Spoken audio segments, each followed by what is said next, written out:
আমরা হত্যা মামলা করেছি। পদ্মা সেতু থেকে টুপ করে ফেলে দিবে বলেছিল, সে এখন পলাতক। আর সেই ইন্টেরিয়াম গভর্নমেন্টের প্রধান ডক্টর মোহাম্মদ ইউনূস।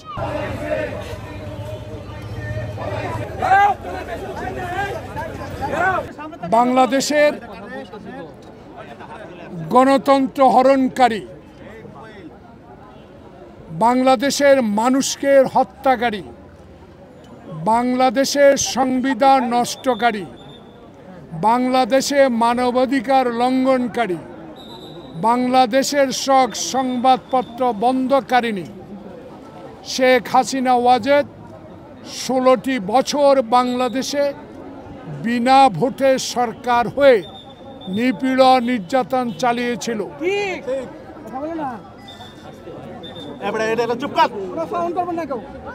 তার প্রতিবাদে বাংলাদেশ জাতীয়তাবাদী দলের চেয়ারপারসন বেগম খালেদা জিয়া সমমনা দলগুলোর পক্ষ থেকে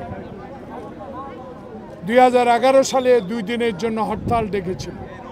সে হরতাল চলাকালীন সময় আমার সহযোদ্ধা যারা আমার সাথে আছে, নাম বলবো, তাদেরকে নিয়ে আমি শেরেবাংলার জাতীয় সংসদ ভবন থেকে একটা মিছিল নিয়ে ফার্মগেটের উদ্দেশ্যে রওনা দিচ্ছিলাম। তখন এই আজকের অতিরিক্ত পুলিশ কমিশনার হারুন এবং তৎকালীন তেজগাঁর উপর সহকারী না কি ছিলেন বিপ্লব কুমার ও তার অধীনস্থ সকল পুলিশ অফিসার ও সিপাহীগণকে নিয়ে আমাদেরকে বাধা দেয়, আপনারা সংসদ ভবন থেকে 1 মিনিটও বের হতে পারবেন না। কথা কাটাকাটি এক পর্যায়ে আমরা যখন বেরিয়ে পড়লাম, তখন হঠাৎ আমি দেখি আমার মাথায় রক্ত। যে দৃশ্যগুলো এখানে যেসব টেলিভিশন আছে তাদের কাছে রক্ষিত আছে বলার দরকার নেই। আমাকে লাঠিপিটা করে মাথা আঘাত করেছে, আমার লিগামেন্ট ছিঁড়ে দিয়েছে এবং একটু পিছনে যান আমি একটু দেখাই, এবং লাঠির আঘাতে দেখুন, লাঠির আঘাতে আমার বাম কিডনি অচল হয়ে গেছে। সেটা আমেরিকা সিঙ্গাপুরে চিকিৎসা করানো হয়েছে। আমার বন্ধু আশরাফ উদ্দিন নিজান নির্দেশপ্রাপ্ত হয়ে একটি মামলা দায়ের করতেই আসছিলেন এই শেরেবাংলা নগরে। তখনকার পুলিশ কর্মকর্তা ভিতরেও ঢুকতে দেন, মামলা নেন নাই, মামলা কোর্টে করা হয়েছে।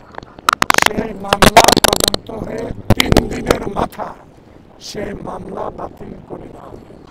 কিন্তু দুর্ভাগ্য বন্ধুরা, প্রিয় সাংবাদিক বন্ধুগণ যারা আমার সামনে ডানে বামে আছেন, সবাইকে আমি ব্যক্তিগতভাবে চিনি। আমি একজন রাজনৈতিক কর্মী, আমি একজন মুক্তিযোদ্ধা, অস্ত্র ধরে দেশ স্বাধীন করেছি। আমি শিক্ষা প্রতিষ্ঠানের ভিপি জিএস হয়ে এই পর্যন্ত এসেছি, 5 বার এমপি হয়েছি, বিরোধী দলের চিফ হুইপের দায়িত্ব পালন করেছি। এরকম নির্মম আঘাত, নির্মম অত্যাচার আমি আর কোনোদিনও কোনো স্বৈরাচার সরকার করেছি কিনা দেখিনি।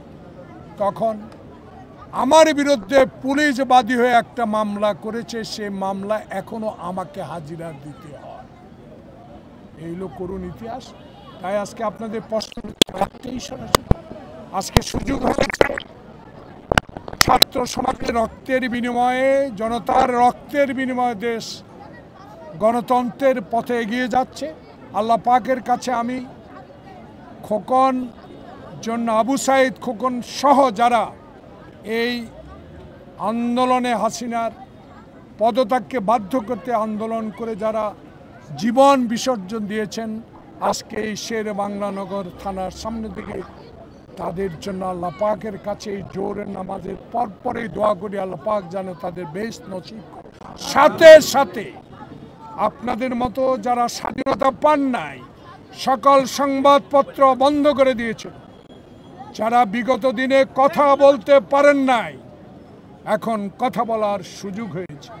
কথাগুলো বলবেন, এই কথাগুলো এই জন্য বলবেন, এখন লেখার স্বাধীনতা আছে, কথা বলার স্বাধীনতা আছে, প্রচার করার স্বাধীনতা আছে। সেই কারণে ইন্টেরিয়াম গভর্নমেন্ট যিনি আজকে প্রধান, আল্লাহ পাকের কাছে তার জন্য দোয়া করি। যাকে যিনি এখন পলাতক, শেখ হাসিনা লিফট বন্ধ করে দিয়েছিল তার মামলা, পায়ে হেঁটে 14 তলা পর্যন্ত গিয়েছিলেন। আল্লাহর কি কুদরত, শেখ হাসিনা এখন পলাতক। যার লিফট বন্ধ করে তাকে পদ্মা সেতু থেকে টুপ করে ফেলে দিবে বলেছিল, সে এখন পলাতক। আর সেই ইন্টারিয়াম গভর্নমেন্টের প্রধান ডক্টর মোহাম্মদ ইউনূস আজ বাংলাদেশের সরকার।